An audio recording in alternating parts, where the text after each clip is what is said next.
Great. So, on this Volta tour, I met one of my biggest inspiration of my childhood, and still my biggest inspiration, Mr. Jiwadek.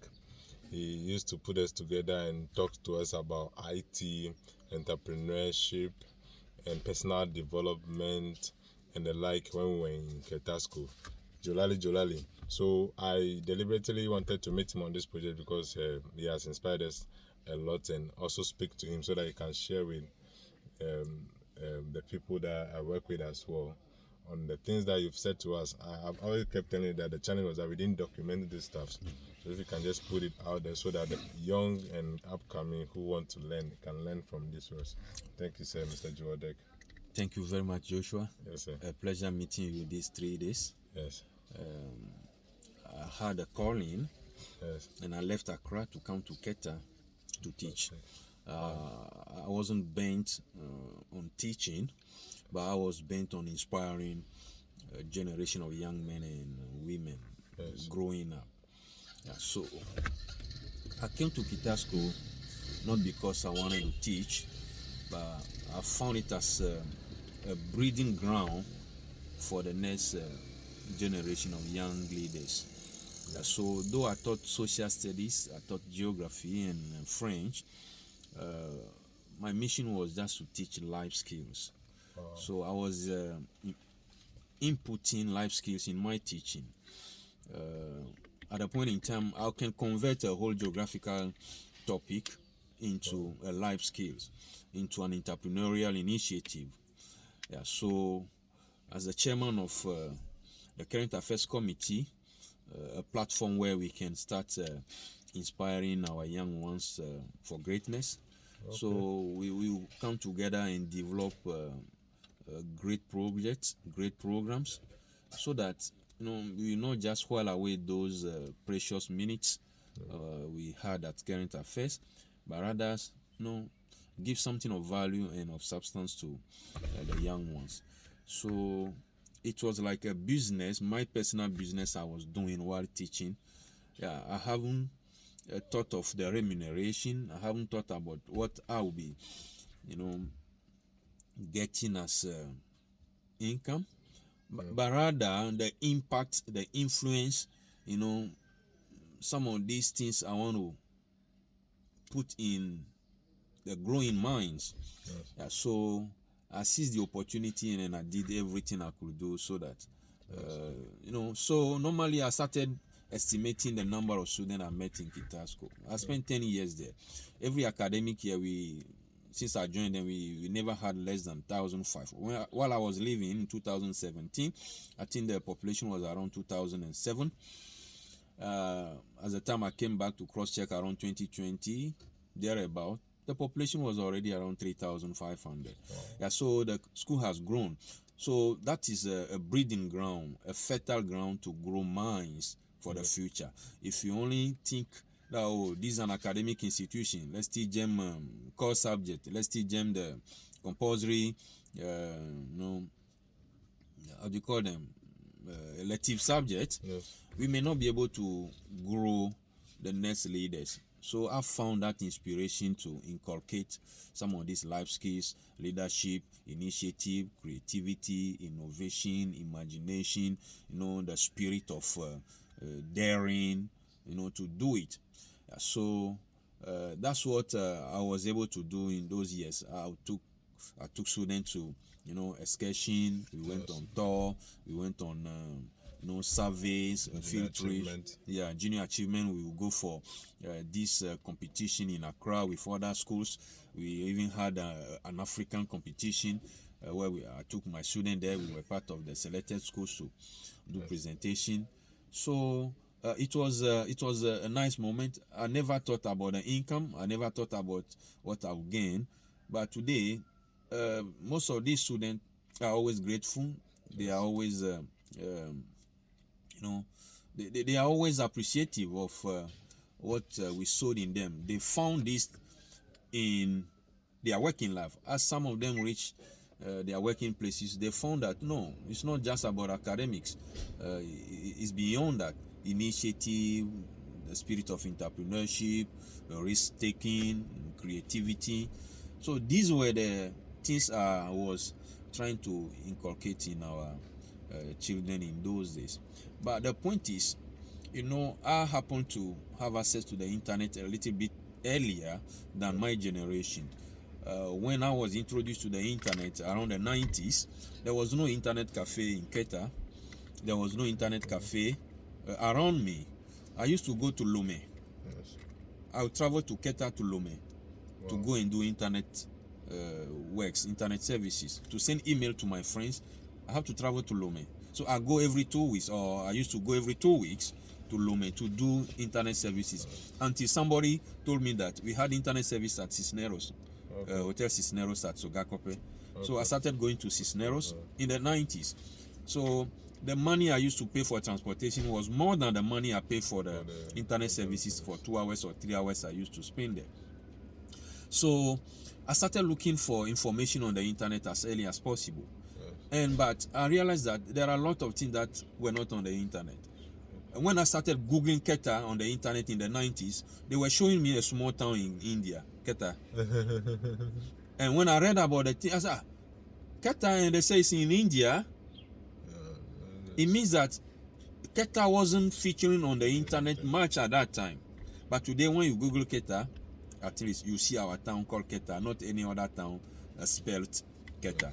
So I'm happy that you came around with this number one YouTuber in Ghana, Wodemaya, and I've been following him all along.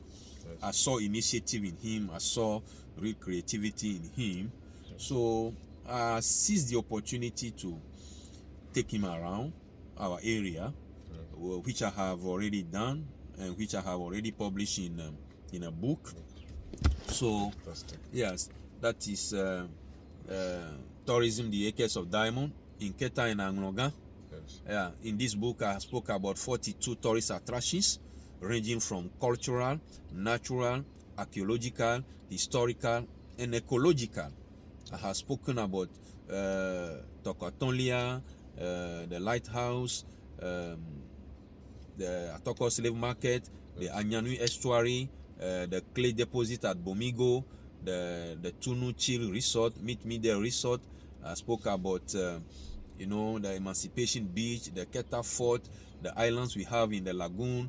I spoke about the missionary graves, the Bremen missionary graves at Anyako and Keta, the Seva Island. I spoke about Togbi Chali and Achiavi oil exploration, and a lot of things. The Sitatunga place at Avu Lagoon.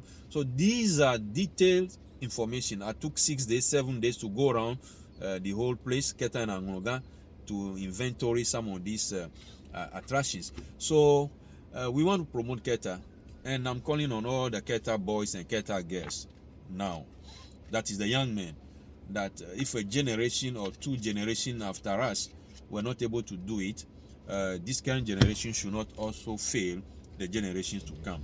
I normally tell my children that if we don't do it, our children and our children's children will be cursing us in our grave.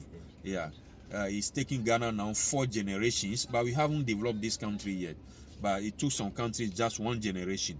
Countries like Singapore, Malaysia, Taiwan, South Korea. Those who obtained independence for those countries were the very people who lifted the country out of poverty. The Lee Kuan Yew and his teammate, the Dr. Mahathir and his teammate, and I think the South Korea Kim Jong-un or so, I forgot the name. It was the architect of South Korea's development. When you go to Hong Kong, Taiwan, Cambodia, Sri Lanka, Thailand, these countries are coming out of poverty. But here we are 65 years down the line, we still have poverty in every aspect of our lives. There are indicators of poverty around us.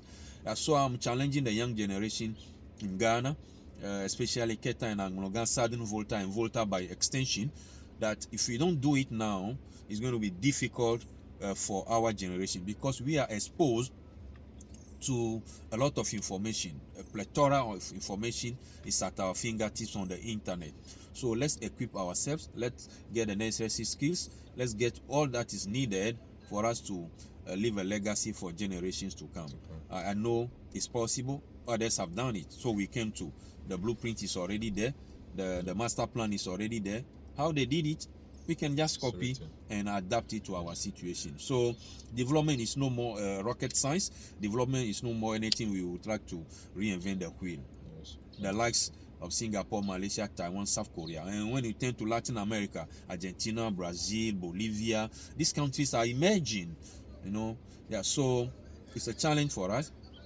It's a challenge to us as a people to start rallying around ideals, start rallying around creative ideas in order to transform our area.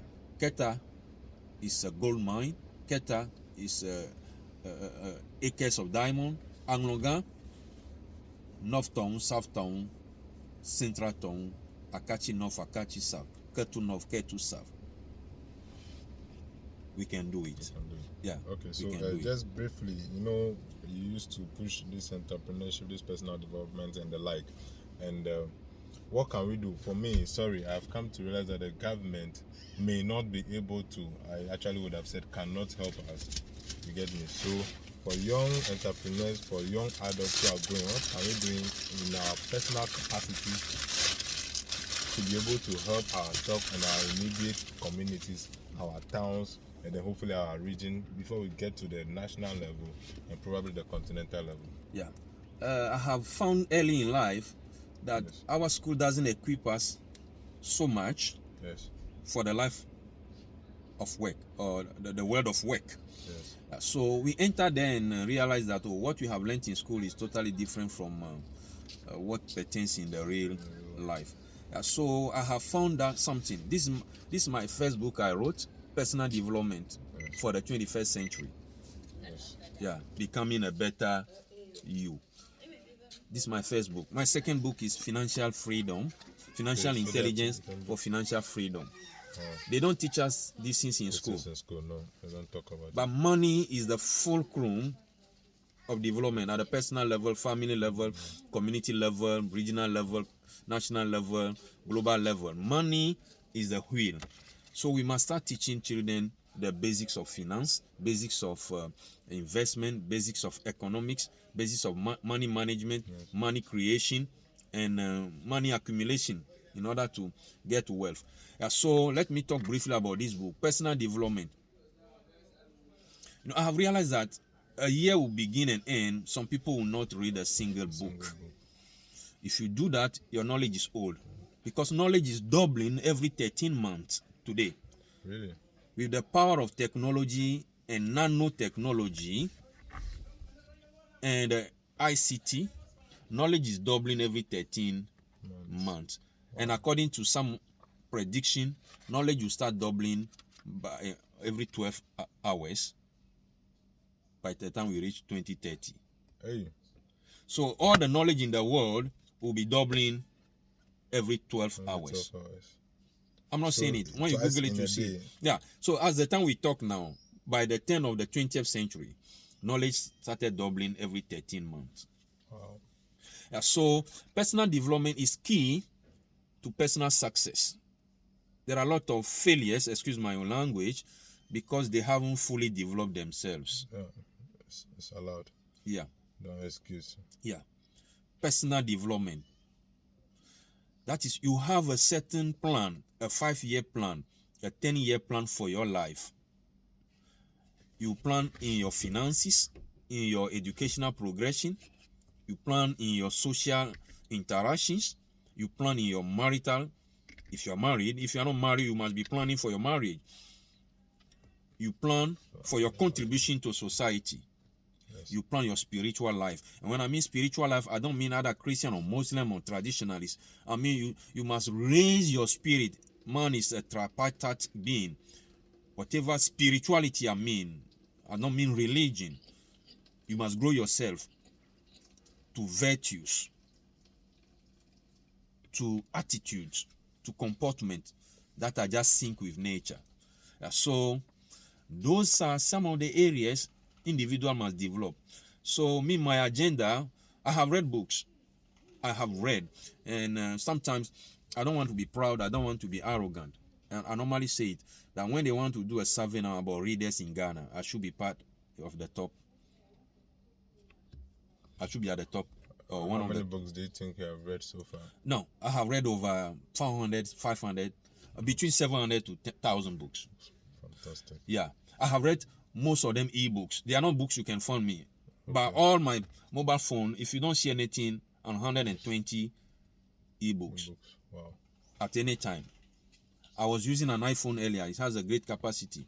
I have over 300. When that phone got spoiled, it pained me a lot. Lost. Yeah. So the point is, you must read. Read 5 minutes a day. Okay. Read every day 15 5 minutes a day. Yes. Read 5 minutes in the morning, 5 minutes in the afternoon, 5 minutes in the evening. Read 10 minutes in the morning. Make it a habit. That's what I teach for personal development. Before you realize, you are reading 30 minutes. Before you realize, you are reading 1 hour. Before you realize, you formed a habit. If you don't read it, the night will not fall on you. Yeah, so that's it. People should cultivate and develop and grow themselves into profitable, productive human beings. So that is the challenge of the 21st century: personal development and grow, and financial management. They don't teach it in school. How to create money, how to create wealth, strategies for it. So you must pick it on your own, develop it along the way. They teach us academic knowledge is there in our head, we use it, but the financial intelligence, we don't possess it. And one of my mentors in this area is Kiyosaki, Robert Kiyosaki. He's an authority on this. When he started talking about Rich Dad, Poor Dad, and some of these things, academics were criticizing him. But today, his books are being used in schools, in business schools, all over the universities across the world. So financial freedom is one of the best things you can also do. I have other books, but the point is, the 21st century is a great one for young men and women, with the power of technology, the power of the internet, information at your fingertips, knowledge at your fingertips. I don't expect anybody to be illiterate in the 21st century. That's where Alvin Toffler, great American philosopher, said it: the illiterate of the 21st century are not the people who cannot read and write, but they are the people who refuse to learn, unlearn, and relearn. Yes. The illiterate of the 21st century are not those who cannot read and write, but those who refuse to learn, unlearn, and relearn. Take learning as a job, as a hobby, as an ambition. Read, read, and read. That's the magic of personal development. The books, how much are the books? The books are just 50 Ghana cedis. 50 Ghana cedis. Yes. Okay. I think these are not yet online. I'm working to put them online. Okay. Yeah, the first books I wrote there is the last 4 that I wrote that I have put online. The personal study skills for children, personal development, and the rest. And the tourism book. I'm working to put all this on. If someone wants to contact you or buy the books, they can just contact me. I'll send it to people via EMS. Yes. I also send it through public transport to people who are in Accra, in Tema, in Ghana. Okay. I may not get the opportunity to edit this video, so if you can just mention your phone number. Yeah. Very clearly. Okay. My phone number is 024 250 1638. I'll take it again. 024 250 1638. Yes. Thank you very much, sir. You know, I have to confess, I've been into the digital industry and the entrepreneurship and business development industry. Fun fact, I didn't learn it in school. I did civil engineering. So when you came to mind, I spoke to Kamali Ajaho. I told him that you and him then 10 years ago, you exposed us to these things. You spoke about entrepreneurship, spoke about IT, spoke about blogging. We didn't really get the value, and I think that was the problem. We don't appreciate value. We were asking how much will we be paid, how much can we make. We were not making money, so we were very slow to read. But I've lived to see the greatness of these stuffs. in my professional work and in my social life and everything else. I want to say thank you for pushing this, and I want to encourage you to keep pushing the dream. You are a change maker, you are a transformational leader. We want to say we appreciate you. On behalf of the Jolali 2012 and beyond, we say thank you very much for the great investment you have made into our lives. A pleasure. This is what satisfies me. And if I go into the grave, I think I will know that I have at least written something in the heart of some people. That is my joy, impacting, influencing the young ones so that they will take the mantle of what leadership and development for our area. The time has come for Africa to rise, for Ghana to rise, for Keta and Angola, and for Volta to rise. We can. Yes, we can. Everything is possible. Thank you, Joshua. It's an opportunity. Thank you for coming around. Yes, it's nice to meet you again. Thank you.